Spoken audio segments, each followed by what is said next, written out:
झारखंड से हैं रतन तन्हा जी, स्वागत है आपका। नमस्कार। नमस्कार सर। आदाब हकीम साहब। आदाब, जय हिंद, स्वागत। सर, आज के हालात पर जब नजर डालता हूँ तो आपकी पेशेंस, आपकी सहन शक्ति का मैं बार बार नमस्कार करता हूँ आपके सर। क्या हालात बना दिए हैं सबने, एक दूसरे से लड़ना झगड़ना, मार काट, एक दूसरे पर काबिज होना। क्या है, अगर आपके जैसा सहन शक्ति 2-4 व्यक्ति में हो जाए, 2-4 क्या, हर परिवार में एक व्यक्ति हो जाए तो ये लड़ाई झगड़ा मार काट मुश्किल है। शायद ऊपर वाले के हाथ में आप जैसे लोगों के लिए जो मिट्टी होती है बनाने में, उसकी शायद बहुत ज्यादा कमी है और हम जैसे के लिए बहुत ज्यादा है। कुछ प्रश्न करना था सर जी। ये सुरंजान सीरिया सुगंधा उन्नाव ज्वाइंट फोर्ट जो आपके यहाँ से भेजा जाता है, इसमें कभी कभी सुनता हूँ छोटी हड़ वो किस काम में आती है सर? और दूसरी सर, मूसली, सफेद मूसली, लाल मूसली, काली मूसली, ये सब किस काम में आता है? और तीसरी सर एक जानकारी जो आप नहीं बनाते हैं, एप्पल का सिरका और मूली, गवई भाषा में कहे तो मुरई, इसका कौन कौन सा फायदा है सर? अगर किसी के पास उपलब्ध है तो क्या दिया जा सकता है? पेपर ठीक का है सर। पेपर का क्या कह रहा है? मूली और एप्पल सेब, एप्पल का सिरका। अच्छा जी।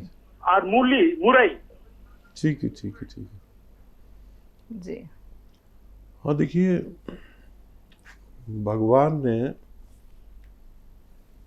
इस कदर मखलूक पैदा की है और उनमें सबसे अशरफ या अफजल यानी बेहतर जो मखलूक पैदा की वो इंसानों की। अच्छा, इंसान इसलिए बेहतर है कि वो सहन शक्ति वाला हो, दरगुजर वाला हो और दूसरों की तकलीफ़ों को समझने लगे और उनकी कुछ मदद करने वाला हो। इंसान जभी बेहतर है, सबसे अशरफ जभी है जब ये सब करने लगे। जब भगवान इंसान को बना रहा था तो फरिश्तों ने कहा कि इसको मत बनाओ, ये बहुत शर फैलाएगा, यानी लड़ाई झगड़ा मारपीट करेगा। तो भगवान ने कहा तुम नहीं जानते जो मैं जानता हूँ।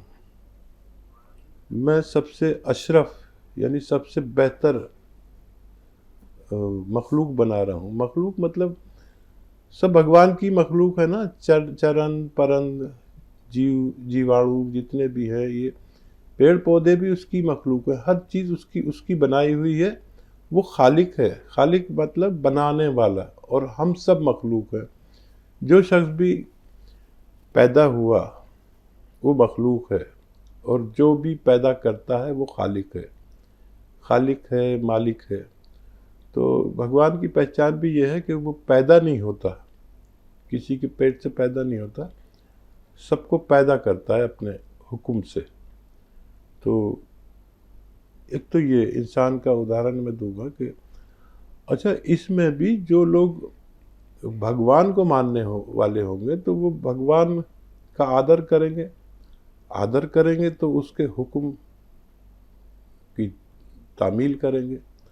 अब भगवान को जो बातें पसंद है उन्हें अपना लो, भगवान को जो नापसंद है उसे छोड़ दो, तो आप भगवान के पसंदीदा इंसान बन जाओगे। तो इंसान तो जानवरों से भी ज़्यादा गया गुजरा है। अगर वो भगवान की बात ना माने, किसी को तकलीफ़ पहुंचाना, किसी से झगड़ा करना, किसी का माल ले लेना, किसी का हक ले लेना, ये सब इंसानी काम नहीं है। इंसान तो वो है जो भगवान के नाम पर अपनी जान भी दे दे। तो उसके हिसाब से भगवान के फैसले होते हैं। जब आप भगवान की जितनी बात मानते हो उसी हिसाब से भगवान आपके लिए फैसले करता है। तो आप अगर सब्र वाले हैं, संयम वाले हैं, तो वो आपके साथ वैसा ही बिहेव करेगा, वैसे ही लोग जोड़ेगा, वैसे ही आपको ताकत देगा, वैसे ही सब आपको दौलत देगा, वैसे ही।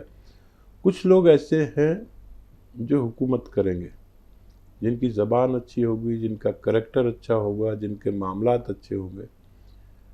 कुछ लोग, ज़्यादातर लोग ऐसे हैं जिन पर हुकूमत की जाएगी। किसी ने लड़ा दिया, हम लड़ लिए, वो तो हमें यूज़ कर रहा है, भाई को भाई से लड़ा रहा है। तो ये समझना ज़रूरी है, भगवान ने तो बना दिया, अब आप शैतान की बात पर अमल कर रहे हैं। एक शैतानी काम है लड़ाने झगड़ाने का और दूसरों का हक मारने का, किसी को तकलीफ़ पहुंचाने का। तो आप तो भगवान की, हम तो भगवान की बात मान ही नहीं रहे, हम तो शैतान की बात मान रहे। तो फिर हम शैतान बन के ही मरेंगे और हमारा फैसला भी वहाँ होगा। क्योंकि आपने इतनी बड़ी बात कही, मैं तो एक मामूली सा बंदा हूँ भगवान का, तो कोशिश करता हूँ कि सब्र वाला रहूँ, लोगों की सेवा वाला रहूँ और बर्दाश्त वाला रहूँ, दरगुजर वाला रहूँ।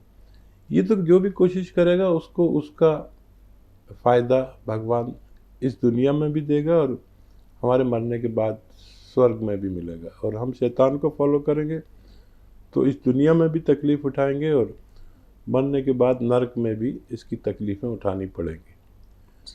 क्या सवाल थे इनकी ओर? पहला सवाल था छोटी हड़ किस काम आती है? अच्छा, छोटी हड़ एक बहुत ताकतवर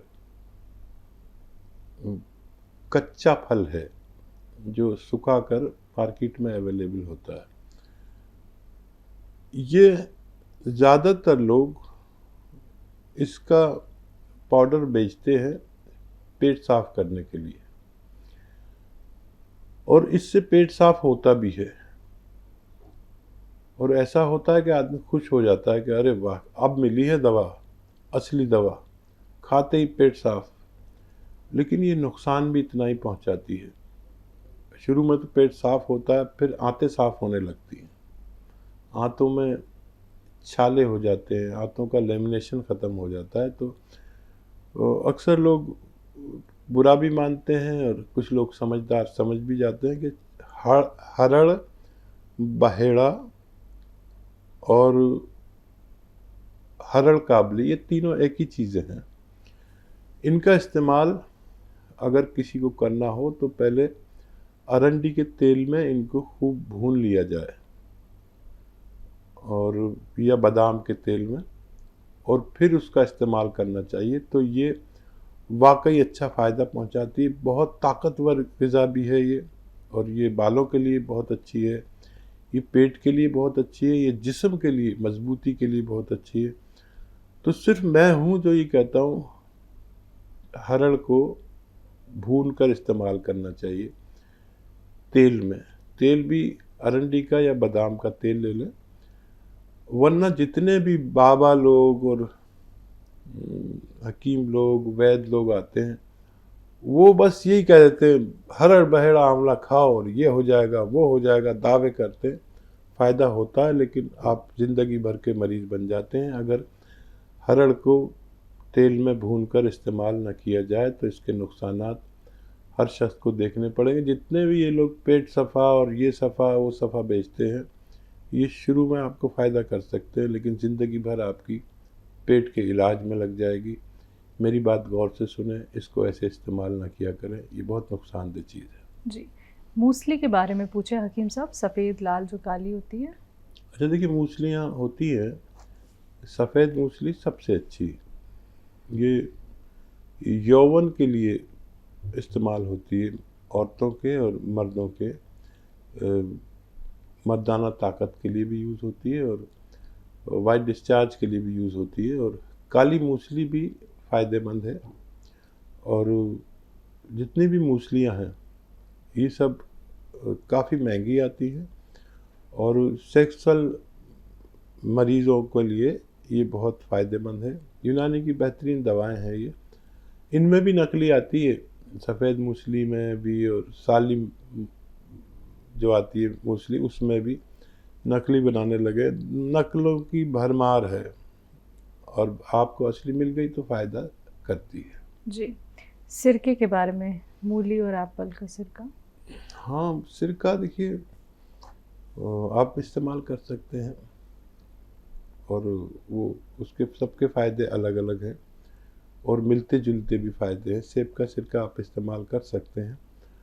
और मूली भी हज़म करती है खाने को, लेकिन मूली में एक ख़राबी ये है कि वो खाने को तो हज़म करती है लेकिन अपने आप बड़ी मुश्किल से हज़म होती है। तो मूली को अगर पीस के इस्तेमाल किया जाए तो ये ज़्यादा फ़ायदेमंद हो सकती है। नेक्स्ट कॉलर हैं दर्शन सिंह जी, स्वागत है आपका। नमस्कार जी। नमस्कार सर। हमारा सवाल है जी, एक बुजुर्ग हैं 75 ईयर के जी। उनको प्रोस्टेट की प्रॉब्लम है, दूधों की। हम्म। और दूसरा सवाल मेरा ये है, एक मरीज है उनका बाईपास हुआ है जी और 4 महीने हो चुके हैं और खून पतले की दवाई चल रही है, क्या उनको सिरका दे सकते हैं? ऑपरेशन को 4 महीने हो चुके हैं। अच्छा, पहले वाला जो सवाल था आपका, उनको प्रोस्टेट में क्या परेशानी, पेशाब तकलीफ से आता है? पेशाब जलन होती है एक तो जी, दूसरा बार बार आता है थोड़ा थोड़ा। ठीक है। अच्छा देखिए, जिनको भी प्रोस्टेट की ऐसी तकलीफ है जो आपके 75 साल बुजुर्ग को है, तो उनके लिए एक अच्छा नुस्खा है, वरना ये बात ऑपरेशन तक चली जाती है। कि देखिए 100 ग्राम अलसी लीजिए, 100 ग्राम अलसी हो सके तो हल्का सा भूनकर इसका पाउडर बना लें। और 100 ग्राम लाजवंती, 100 ग्राम अलसी 100 ग्राम लाजवंती, इन दोनों को मिक्स करके पाउडर बना लें और इसका 1 चम्मच दूध या पानी में मिलाएं। और जब ये पानी को पी ले तो इसमें 1 चुटकी गोंद चिलगोज़ा मिला लें। गोंद चिलगोज़ा अलग रखें, वो भी 100 ग्राम खरीद लें लेकिन अलग रखें। 1 चुटकी गोंद चिलगोज़ा मिला लें और ये 1 खुराक रोज़ाना या 2 बार 2 खुराक ले सकते हैं। खाने के बाद, खाने से पहले पानी से भी ले सकते हैं, दूध से भी। दूध में मिला के लेंगे तो बहुत अच्छा, चाहे 1 कप ही दूध हो तो उसमें डाल देंगे तो ये उसको दूध को पी लेती है। और ऐसे ही ये जाकर आपके प्रोस्टेट को बहुत फ़ायदा करती है। लगातार लेने से उनकी परेशानी हल हो सकती है। इस उम्र में ना ऑपरेशन करा सकते हैं, ना बहुत तेज़ दवाएं दे सकते हैं। ये धीरे धीरे उनकी परेशानी का हल कर सकती है।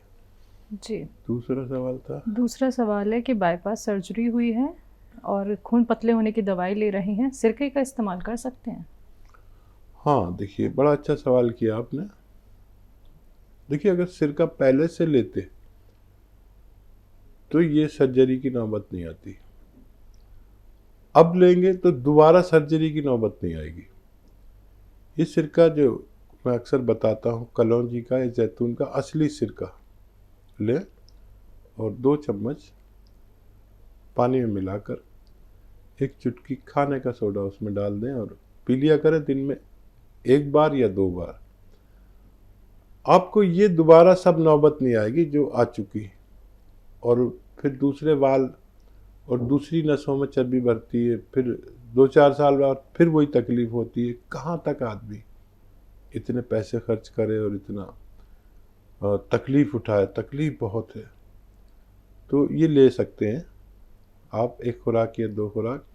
कुछ दिन बाद आपके खून पतला करने की दवाएं भी छूट जाएंगी और ये आप लिया करें कभी कभी। फिर अभी तो लगातार लें, फिर साल में 1-2 महीने लिया करें तो आप हमेशा हमेशा तंदुरुस्त रह सकते हैं। जी। दिल्ली से हैं कमलेश जी, स्वागत है आपका। हाँ जी, नमस्ते मैडम। नमस्कार मैम। सर नमस्ते। जय हिंद कमलेश जी, आपका स्वागत है हमारे प्रोग्राम में। हाँ जी, मैं ये बोल रही थी, वो जो दोनों भाइयों के लिए मैं पूछती रहती हूँ, दवाई है, मेंटली टायर्ड है, तो मेरा पहले भाई के लिए तो ये पूछ रही हूँ मैं, उसको एक तो रुकावट कैप्सूल दे रही हूँ आपके और एक उसको गोंद मोरिंगा दे रही हूँ और एक वो नमक जैतून, और नमक जैतून में खाने का सोडा के, एक तो एलर्जी है उसको, दूसरे पेशाब में इन्फेक्शन है, तीसरे मैंने चिरगोंदा भी मंगाया हुआ है। तो आप ये बताइए, उसको मैं चिरगोंदा भी दे सकती, पेशाब भी रुक रुक के आता है उसको। और जो दूसरा भाई है उसके लिए बोल रही हूँ, जो खड़ा होके नहीं चल पाता था, जिसको मैंने S care, tea care, P care और शिलाजी सब कुछ खिला लिया, उसको मैं आप दे रही हूँ क्या कहते हैं आपका ये गोंद चिया दे रही हूँ और नमक जैतून दे रही हूँ। तो मैं ये पूछना चाहती हूँ दूसरे वाले के लिए कि पहले नमक कलौंजी खिलाया मैंने आपका, तो कितना खिला सकती हूँ, कितना नहीं खिला सकती नमक जैतून और नमक कलौंजी, कब तक खिला सकती? 2 डब्बे तो मैं खिला चुकी। हालत क्या है उनकी, तबीयत कैसी है? उसकी तबीयत ये है कि अभी वो ऐसे खड़ा होके कभी नहीं चला है ज्यादा, लेकिन अब पैरों में जान तो है उसको। मतलब मैं उसको खड़ा करती हूँ तो 10 मिनट 2 मिनट ऐसे वॉकर पकड़ के खड़ा हो जाता है। ठीक है मैम। हाँ जी, तो दोनों भाइयों के लिए पूछ रही हूँ मुंबई साहब से। मैं तो आपको काला सीएफोन खाती रहती हूँ, क्यों कमर में दर्द वगैरह रहता है तो मैं तो ठीक रहती हूँ, उनकी सेवा करने में ही परेशान होती हूँ। हाँ देखिए, आप बहुत सेवा करती, बहुत मेहनत करती है और जवान बच्चों पर इतनी मेहनत मामूली बात नहीं है। और आपके जो दर्द होता है ये उनकी सेवा से ही होता है। वो तो अच्छा हुआ कि आपको गौनसिया मिल गया और आप अपना इलाज खुद कर लेते हैं, अपने रिपेयर खुद कर लेते हैं। और बहुत अजीम हैं वो, बहुत बड़ी हैं वो औरतें, वो माएँ, वो बहनें जो इतना बड़ा काम करती हैं। और देखिए, जिनको भी पेशाब की परेशानी है जो रुक रुक के आता है, उनको आप दे सकते हैं नमक जैतून, और ज़रूरत पड़े तो उसमें खाने का सोडा मिला के दे सकते हैं। और अब ये खड़े होने तक की तो बात पहुंच गई, और थोड़ी थोड़ी और मेहनत करेंगे तो हो सकता है चलने भी लगे थोड़ा बहुत। इनमें टाइम बहुत है, लगता है, बहुत सब्र चाहिए, बहुत संयम चाहिए। मैं ख़ास दुआ करूँगा कि आपकी इस मेहनत को भगवान कबूल कर ले और इन भाइयों को पूरी तरह अच्छा कर दे। चिलगोज़ा गोंद का इस्तेमाल पूछ रही थी, यूरिन इन्फेक्शन। हाँ, यूरिन इन्फेक्शन के लिए नमक जैतून बेहतर है। चिलगोज़ा इस्तेमाल इस सूरत में करते हैं कि जब पेशाब रुकता नहीं है या धातु रुकती नहीं है, पेशाब में धातु जाती है, वाइट डिस्चार्ज होता है किसी महिला को या जेंट्स को, उस सूरत में कर सकते हैं। या और मर्दाना ताकत के लिए बहुत काम आता है। या आप इसे इस्तेमाल करें तो बहुत कम तादाद में करें बच्चों पर, और इस्तेमाल तो कर सकते हैं।